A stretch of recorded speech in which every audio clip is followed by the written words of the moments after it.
a theorem, very important result is by Levelay's theorem, but it states that a bounded entire function is a constant. That means you cannot have a non-constant bounded entire function. That bounded entire function is constant.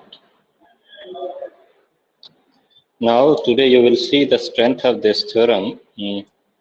As in today's lecture, we will be doing mostly applications of this result, and let me call it as applications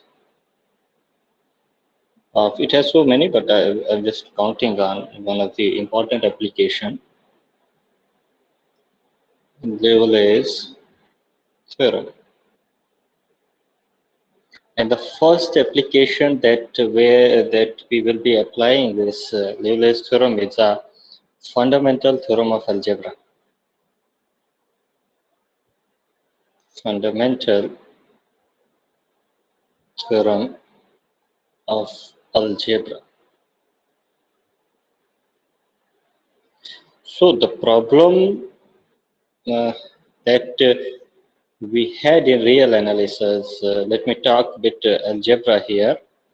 If you consider set of real numbers and another side if you consider a set of complex numbers, and look at the algebraic structure of both of these. Both of these are fields. Both of these are fields. And when you have a field, possibly you form a ring of polynomials over all those fields. And here you have a ring of, let me variable with z here.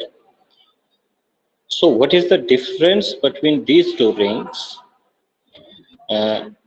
These two rings, these are rings of polynomials. In Rx you have polynomials, but the only difference is that here the coefficients of the polynomials are real numbers. In Cz you have polynomials and the coefficients are complex numbers.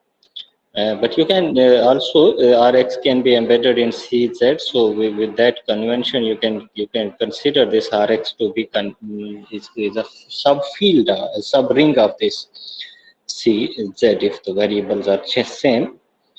And what I want to focus here is that in this ring Rx, there are polynomials. For example, you consider this polynomial p of x as x square plus 1. And look at this polynomial. This polynomial has no zeros. Has no zeros, or you can say no roots. It has no zeros in set of real numbers. In the field, जो भी underlying field है आपके पास, you do not have any zeros for this this polynomial. Whereas now the next question is, the first understanding from here is that in this field, in this ring, over the field of real numbers, we have polynomials for which you do not have zeros in the underlying field of coefficients, जो भी आपके पास coefficients जहाँ से आ रहे हैं. Whereas fundamental theorem of algebra states that you cannot have this kind of situation over the polynomials of complex coefficients. That means for every polynomial, but when I say that every polynomial, let me be precise, every non-constant polynomial. Every non-constant polynomial over the field of complex numbers has at least one zero in complex numbers. This is the context of fundamental theorem of algebra, that all non-constant polynomials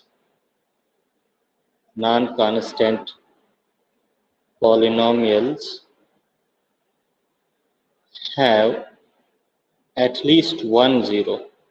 We will see that it has exactly जितनी degree होगी उतने zeros होंगे with counting multiplicities, at least one zero in C.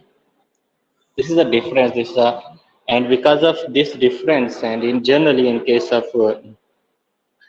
algebra, whenever you have a field and you have this phenomenon over this ring of polynomials of that field, in which every polynomial, let me be a bit precise here, in which every polynomial px in this field. Oh, I'm just don't have a space here. Let me write this somewhere else.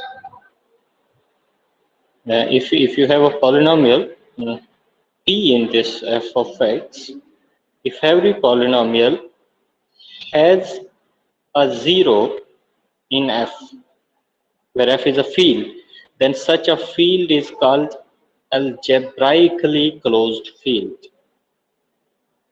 Algebraically closed field. This is the concept of algebra. That this is what you do in algebra.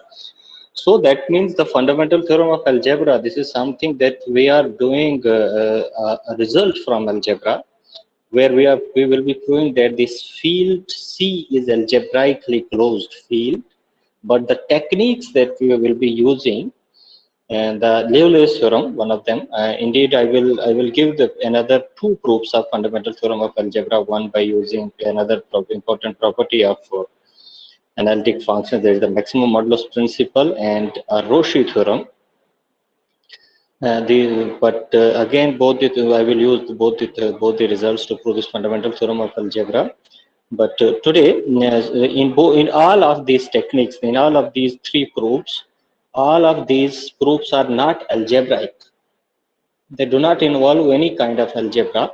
They involve only analysis. So this is the beauty of mathematics. You are doing something from algebra, but by using analysis, purely analysis. And this is a very big result in case of algebra. That's why it is called a fundamental theorem of algebra. So let me give now. You have this all the background that you require, and now let me write formally its statement. Let Pz be a non-constant polynomial. You do not have this result for constant polynomials because constant polynomial may not have zeros. Let Pz be a non-constant polynomial with coefficients in C, then Pz has at least one zero in C. So this is the concept that at least at one point, for one complex number, P of that complex number will be a zero. This is the context of fundamental theorem. And now, as I'm saying, this is part of applications of Liouville's theorem. We will be using Liouville's theorem, but to use the Liouville's theorem, you need to create an entire bounded function. So we will prove this by contradiction. We suppose that this polynomial, which is a non-constant polynomial, remember, suppose that Pz has no zeros. Pz has no zeros for any z in C. You have no zeros in C. What it means, since it is not vanishing, therefore, then why I write there, it will be better. Then its reciprocal will be an analytic function. Indeed, it will be an entire function because polynomial numerator is an entire function, denominator is entire. Polynomials are entire functions. So, and polynomial do not have any zero, so you do not have any trouble making point here. So, this is an entire function. This is an entire function. So now I'm going to establish this thing that this entire function is a bounded entire function. Then I will be using Liouville's theorem, and that will complete the proof. Now, since it is a polynomial, so suppose you have this its expansion, its explicit form. You can write polynomial in explicit form a n z power n, a n minus 1, z power n minus 1 plus 1 plus a1 z plus a naught. And since it is non-constant and suppose its degree is n, when you say that its degree is n, obviously its coefficient has to be non-zero, and it is being non-constant means its degree has to be at least 1. Degree 0 polynomials are constant, and but by hypothesis it is given that this is a non-constant, so it must have positive degree. Now this implies if you divide it throughout by z to power n, what you will get a n plus a n minus 1 denominator z plus 1 plus a1 upon z power you will have n minus 1 plus a naught upon z. So now you take the limit z goes to infinity. What you will be left with? You will be left with a n. You will be left with everything will be 0 as z goes to infinity. That is, the limit of this expression z goes to infinity is z upon zn is equal to an, and since an is the leading coefficient of this polynomial and it is non-zero. Therefore, now let us look at this limit of pz as z goes to infinity. Limit of this has to be limit z goes to infinity. It has to be z to power n times pz upon z to power n. You can write in this way. And now you just apply limit to both sides, then this is what you will have. You will have limit of z to power n times limit of pz upon z to power n. But the limit of this pz upon z to power n is a finite limit, finite non-zero limit. So the whole limit has to go to, it will be infinity times some non-zero number, but that's always infinity. The only trouble you will have is if it is infinity times some zero, so it has to be infinity. So if it is infinity, then reciprocal of this the limit of the reciprocal of pz has to be 0. It has to be 0. So now, what is the definition of limit? Now, if you apply the definition of limit at infinity, this means that for any epsilon, but let me precise, for epsilon equals to 1, you will have some neighborhood of infinity. But what is the neighborhood of infinity? Some complement of a disk. When you say that complement of a disk, you can say that there is some positive number m bigger than 0, such that you will have 1 upon pz, its modulus minus limit hota hai, but limit 0 hai, to it has to be less than 1, which is epsilon. Whenever you have mod of z, it has to be in the complement of some open disk. Yeah, so complement of you take in the closed disk, it has to be greater than m. So this is the neighborhood of infinity. So let us keep this equation as a star. You have this situation. So what do you have now? You have this complex plane here, and you have a disk. So outside this disk, 1 by pz, which is a bounded end, which is an entire function, you have this this function there is a bounded entire function. Just let me choose it. So on this part here, on this region here outside you have 1 by pz as a bounded function. That means here you have 1 by pz is less than or equal to m.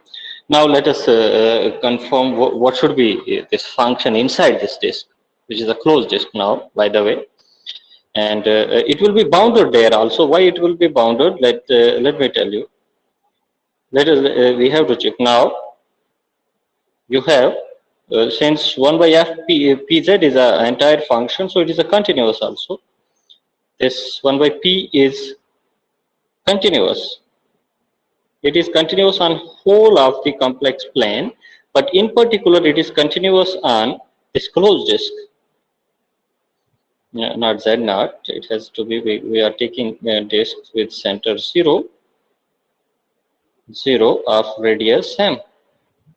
This is closed disk. I'm taking closure. This is continuous on this.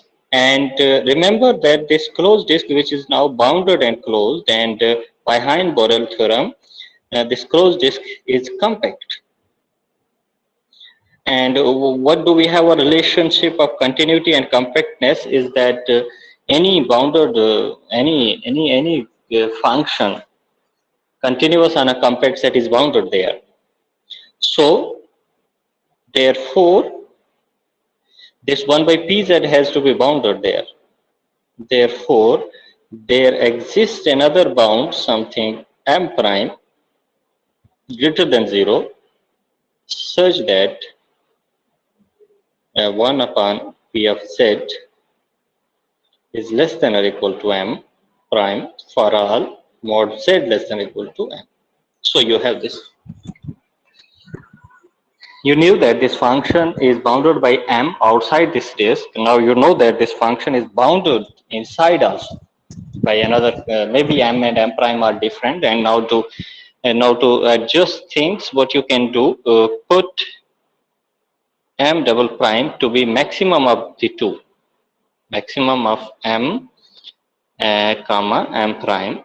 Then what do you have? Then you will have 1 upon pz, its modulus will be less than or equal to m double prime if you have mod of z less than or equal to m, because then you will have it is because for mod of z less than or equal to m, it is the modulus of 1 by pz is smaller than m prime, but m prime is smaller than m double prime. And similarly, look from this equation star.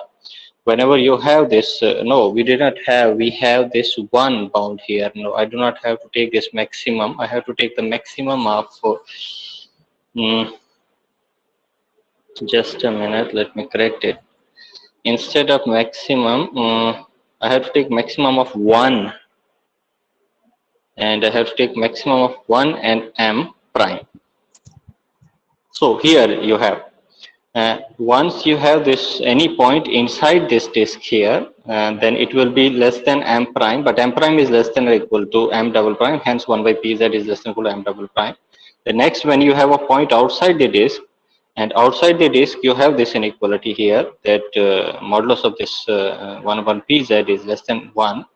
If it is less than 1, and so 1 being less than or equal to m double prime, because this is maximum of 1 and m prime, hence it has to be less than or equal to m double prime. So in both the cases, wherever you take the z, that means for every z in C, you have this function bounded by this constant m double prime.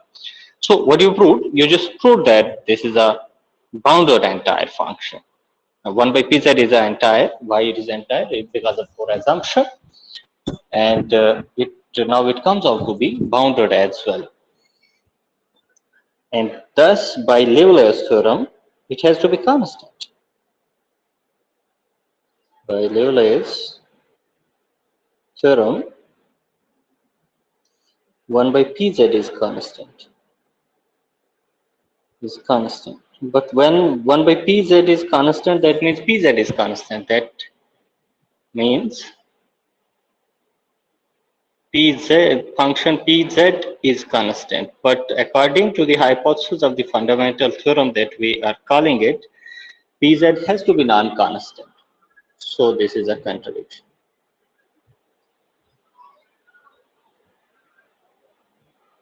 This is a contradiction. Hence, our assumption should be wrong, and what should be accurate is that this has at least 1 0 in complex plane C. Now let us look at, so this completes the proof. Sometimes this theorem is also stated in the form that if you have a polynomial, if degree of this polynomial pz is equal to n, then it is stated that this P has n zeros with counting multiplicities. Let me write this: with counting multiplicities n zeros in C.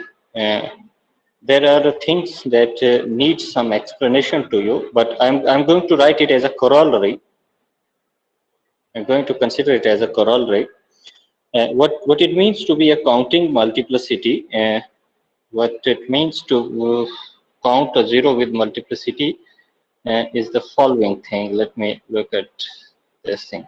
For example, you have a polynomial. You consider this polynomial. Pz equals to z minus 5 whole square. Look at this. P at 0 is, P at 5 is 0. And look at its derivative. Derivative of P at 5. What is the derivative of P? And by the way, derivative of P is 2 times z minus 5, and we have to calculate it at z equals to 5. This is also 0. So then we say that it has the multiplicity 2. And when we count the multiplicity of a 0, that means 5 as a 0 of this polynomial has multiplicity 2, then we say that it has 2 zeros. Its degree is 2 also. So when the 0 is being the 0 which is being repeated n times, or which is being repeated k number of times, if you count that 0 as k number of times, that is known as the counting multiplicity. So the statement doesn't say that it has only distinct n zeros, but it says that it has n zeros when you count each zero according with its multiplicity. Or it is also said that any polynomial of degree n has at most n distinct zeros. N distinct zeros. See how does it has n distinct? How does it has n at most n zeros? See. The theorem that I just proved, this states that it has at least 1 0. So let z not be a 0 of P. Then P at z naught has to be 0. But if you remember from your first semester algebra, you can use division algorithm for polynomials in case of factorization domains or Euclidean domains, whereas when you have the field f of x is always a Euclidean domain. So this is the Euclidean domain. You can use division algorithm, and by division algorithm you divide this polynomial p by z minus z naught. So by a division algorithm,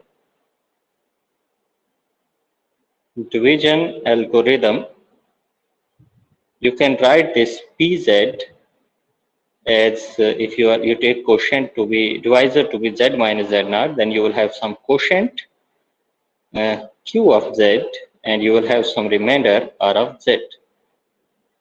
But since you have p at z naught to be 0, and what are the extra conditions that you have is that degree of this remainder has to be smaller than the degree of quotient divisor. So when you say that degree is, what is the degree of divisor? Divisor's degree is 1, and when you say the degree of r is less than 1, means it is a 0 degree polynomial. So this rz has to be constant. But when you put the value p at z naught equal to 0 implies that r at z naught is equal to 0, but r is a constant. So constant equal to 0 means this is a 0. When it is a 0, that means you have pz as z minus z naught times qz. So degree of p was n, and now this has degree n, and it has degree now n minus 1, because when you multiply z minus z naught has degree 1, and when you multiply it with degree n minus 1, you will get back the degree n. Now this polynomial has 1 0, and now again apply the fundamental theorem over qz. Qz will have another 0, and suppose qz has a 0, again by a fundamental theorem of algebra, q at some z1 will be 0.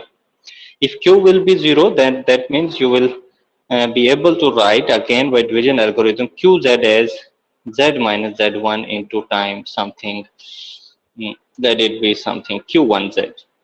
You substitute this back into pz, what you will get, you will have pz as z minus z naught into z minus z1 into q1z. Now q1z has a degree n minus 2. It has degree n minus 2. And remember, this degree is decreasing at gradually, it is decreasing. If you keep applying, now if n minus 2, if n minus 2 is positive, that means q1z is a non-constant polynomial. You again apply the fundamental theorem, you will again get another 0. That will be 0 of pz also. See, z1 is a 0 of pz also now, if it is a 0 of, and or you can proceed by induction also. You assume that any polynomial of degree n minus 1 has at most n minus 1 zeros. Then by using this equation here, if I call it as again a star, then by this equation you will have this pz has at most n zeros, because qz has n minus 1 zeros and z not another 0, so total number of zeros is at most n. Or you can just go back, reduce the degree by 1 at each step. After finite number of steps, degree will be reduced to 0, and you will get all the n zeros. Some of them might be repeating. For example, here we do not know whether z0 and z1 are same or different, and this is what is all about fundamental theorem of algebra as an application of Leibniz theorem. So you have any questions, any query?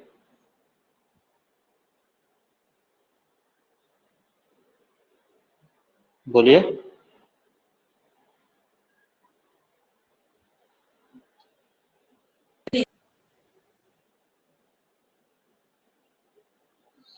So if not, let me write another few exercises, and let me see how we can apply Leibniz theorem to extract other properties of entire functions.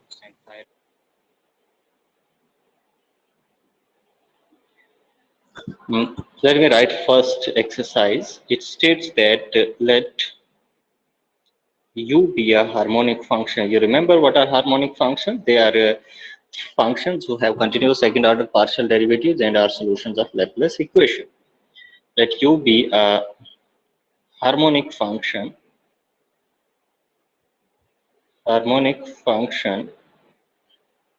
on C. You can also call this exercise as a Leibniz theorem for Leibniz type theorem for harmonic functions. Let u be a harmonic function on C. And when I say that it is a harmonic, it is a real valued harmonic function. It's a real harmonic function, because harmonic function is, we are usually considering from a domain D to R. As this is a real harmonic function on C such that u is upper bounded. think real valued functions mein you have lower bound and upper bound as well, because you have ordering there is upper bounded, or you can say as bounded from above. You can also call bounded from above if upper boundary is not suitable for you. Bounded from above, then u is constant. See, in case of harmonic functions, you have a much better estimate. It needs to be bounded from above just. That means a harmonic function, you do not need to bother about whether it is bounded from below or not. But if it is bounded just from above, and if you apply the same result, I can state this result in another way before I write its proof. This result can be stated, its another version can be written as if it is bounded from below. And for example, if you look at if u is bounded from below, then it's negative. This will also be a harmonic function. It doesn't change its harmonicity. is bounded from above. Negative उसको order reverse करेगा. So hence it will reduce u to constant. That means आपके पास function के hypothesis में मैंने से bounded above लिखा हुआ है, तो अगर आपके पास बाउंडेड बिलो भी होगा तो you apply the exercise 1 to minus of u, which becomes bounded above. Minus of u will become constant, but minus of negative of a function is constant, means the function itself is constant. Now there is a result, an important result that I have to utilize to prove this theorem, which I'm just stating for you. Here the simple connectivity, C is a domain and it is a simple connected domain. Simple connectivity is being used, and what is coming through simple connectivity is the existence of harmonic conjugate. And this is the result that we have to use. This is about existence of harmonic conjugates. I don't know whether you remember harmonic conjugate definition or not. Existence of harmonic conjugate. Let me first write this statement, then I will tell. But let recall first what is a harmonic conjugate. You remember, if u and v are harmonic functions, are harmonic on some domain T, such that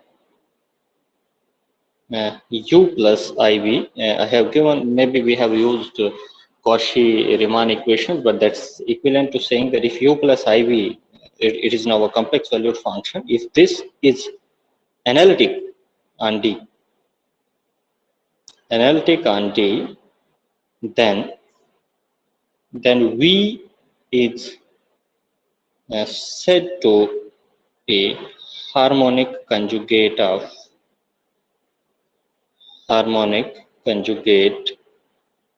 U. So this is the definition. So there is there was a question which we might have raised there, that whether every harmonic function has a harmonic conjugate. This is not true.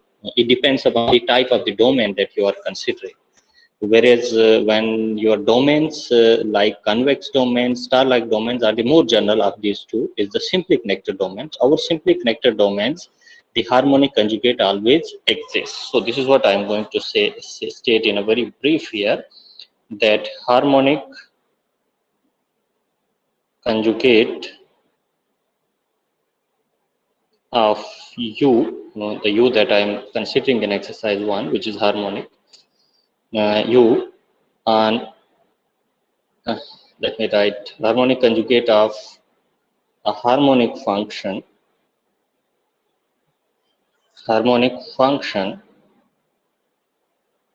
on a simply connected domain exists. That means if you have a harmonic function on a simply connected domain, then harmonic conjugate always exists. Okay? So for example, you have disks. Disk is always a simply connected domain. So at every disk you will have a harmonic conjugate, or more precisely, if you take any harmonic conjugate on any whatever domain you have, and then at each point you will have a disk which contains in that domain, and so that means around each disk you will have a harmonic conjugate. That means locally harmonic conjugate always exists at every point, but broadly on simply connected domains harmonic conjugates exist. So this is what I'm going to use to prove this exercise, which is the Lively theorem version for harmonic functions. So let me write the proof of exercise. Proof of exercise 1.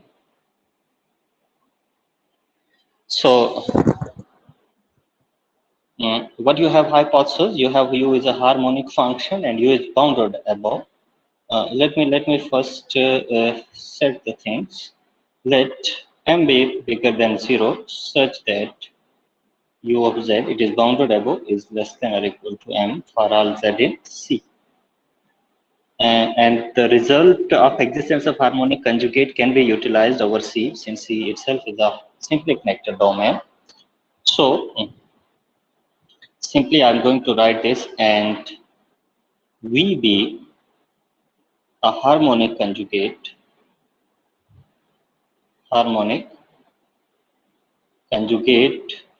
of U. That is what it means. That is the function, if I define it as f u plus ib, is analytic on whole of the complex plane C, but any function analytic on C is known as entire function. It's entire function. But now this function, we cannot say whether it's bounded or not. If it is bounded entire function, then so e to power f of, this is a composition of two entire functions, is also entire. Is also entire function. And what is e to power mod of e to power f? Remember what is modulus of e to power z? If anybody remember, can anybody tell me what is the modulus of e to power z? Hello, anyone? What should be the modulus of e power z? Rajat? E power x plus iota y equals to root of cos 2x plus sin 2y. Someone else?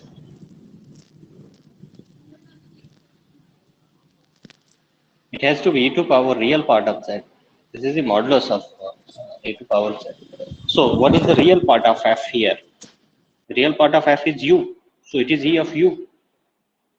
And exponent, this is a real exponential now, and real exponential is an increasing function. You have u is less than or equal to m, so it has to be less than or equal to e to power m. So this becomes now a constant, and because m is constant. So what it implies? It implies that this function e power f is bounded entire function. This is bounded entire function. If it is bounded, so by Leibniz theorem, it has to be constant. Leibniz theorem, e to power f is constant.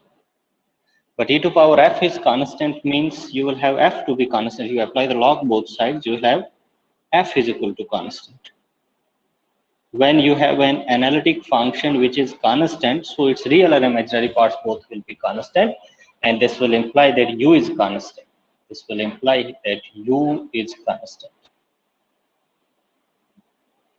You cannot be non-constant. U is constant. So this is a very one-step application of the only trick here is that you have to consider the harmonic conjugate, and then you have to exponentiate that function, then that exponential of that function, which is formed by finding the harmonic conjugate, which is an entire function, and composed with exponential becomes the bounded entire function. This bounded entire function by Leibniz theorem becomes a constant function, and since it is constant, so f becomes constant. F constant reduces u to be constant. Is it okay? Do anyone need more explanation, or is it okay?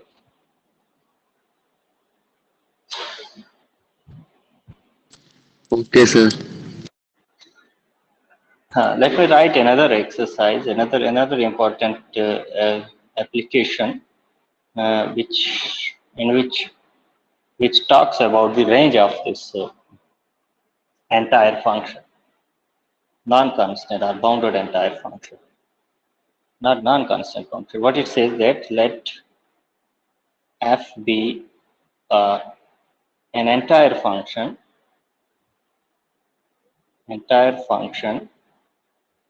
and d, z naught, and r be an open disk,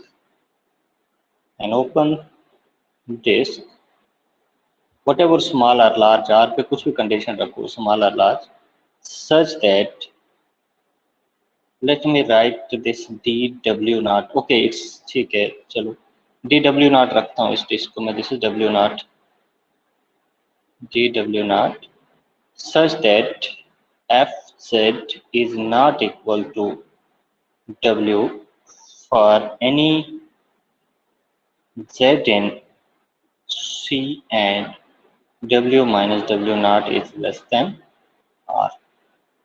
So what it says that you have an entire function. Let me write first this conclusion, then f is constant. What it says that you have an entire function from z plane to w plane. This is an entire. What it says that you have a disk there in the w plane. You have a disk here. You have certain disk such that range of this function, because image of no element, किसी भी element का image इस disc के अंदर fall नहीं करता, इस disc के अंदर फॉल नहीं करता. दैट मीन जो रेंज है इस फंक्शन का एफ ऑफ सी वो इस डिस्क को इंटरसेक्ट नहीं करता है. डब्ल्यू नॉट आर जो है वो एम्प्टी है. या आप एक और लैंग्वेज इसको बोलने की होती है जो यूजुअली यूज होती है कि this is a function which omits this disk, और you can say that f omits this disk. It is not assuming any value in this disk, then this function is constant. That means ऐसा possible नहीं है, कोई भी disc उसके range के बाहर नहीं रह सकती है. So this is a very good hint about the non-constant entire function, that when you have a non-constant entire function, you cannot have this much a big hole. एक इतना बड़ा छेद इसके अंदर रेंज के अंदर नहीं पॉसिबल है. Indeed, there is a more general result which you might see in next semester. That is known as Picard's theorem. There is more general to this exercise, which states that an entire function omits at most one point. तो ज्यादा से ज्यादा एक point ही omit कर सकता है, और उसकी बेस्ट एग्जांपल है आपके पास एक्सपोनेंशियल फंक्शन, क्योंकि एक्सपोनेंशियल फंक्शन एक ही पॉइंट ओमिट करता है, दैट इज 0. अदरवाइज जो आपके पास जितने भी मोस्टली आपके पास जो एंटायर फंक्शंस है नॉन कांस्टेंट एंटायर फंक्शंस, वो ऑन टू होते हैं from C to C. But we are not going to prove that Picard theorem here. We are just applying Leibniz theorem to establish that requires much more advanced machinery. Okay, let us prove this exercise. So what do you have? You have a disk. You have a disk, and range of this function f of c do not intersect this disk. So then let g of z be a function which is 1 upon fz minus w naught. So when we say that f range of this function do not intersect this, that means this is empty. When you say that this is empty, then what it means that mod of f of z will be in f of c minus w naught. You have this disk. This is center w naught. This is radius r. No point, no f of z is inside this disk. If no point is inside this disk, that means the distance of any f of z from this w naught has to be actually star. It has to be greater than or equal to r. If अगर ये less than r हो जाता तो ये इसके अंदर points आ जाते. So it is less than r. तो इसका रेसिप्रोकल का क्या होगा? इसके रेसिप्रोकल का हो जाएगा, this is true for every z in c. इसके रेसिप्रोकल का क्या हो जाएगा? इसके रेसिप्रोकल का हो जाएगा 1 upon f of z minus w naught का जो मॉडुलस है वो less than equal to 1 by r हो जाएगा. This implies that g of z का modulus less than equal to 1 by r हो जाएगा. But what is g of z? G of z is an analytic entire function. Why it is entire? क्योंकि दिक्कत आपको उन्हीं points पे analyticity check करने आती है अगर डिनोमिनेटर 0 होता, but denominator can not be 0. Denominator 0 होना मतलब f of z minus w naught has to be 0. but f of z minus w naught 0 होने का मतलब है you must have f of z equals to w naught. W naught तो disc के अंदर है, which is according to hypothesis not possible. But thus what it means now, G is bounded entire function,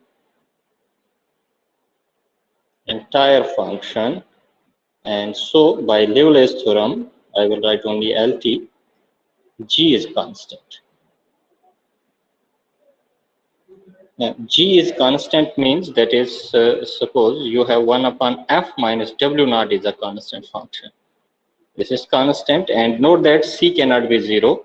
This constant cannot be 0. This constant equal to 0 means you will have 1 upon f minus w naught to be 0.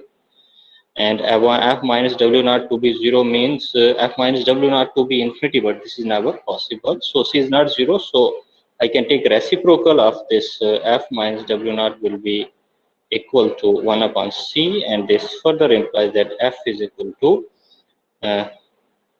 you can write it as f of z. Point wise we are computing f of z equals to w naught plus 1 by c. W naught and c both are constant, hence this implies that for every z in c you have a constant value being taken by this function. That shows that f is constant. F is constant. So this was the another beautiful application of Liouville's theorem, that a non-constant entire function cannot omit a disk.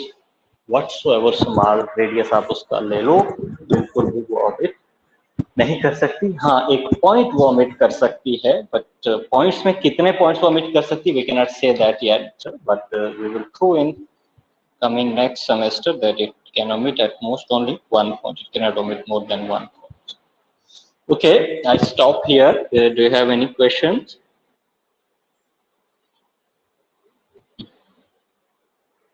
बोलिए.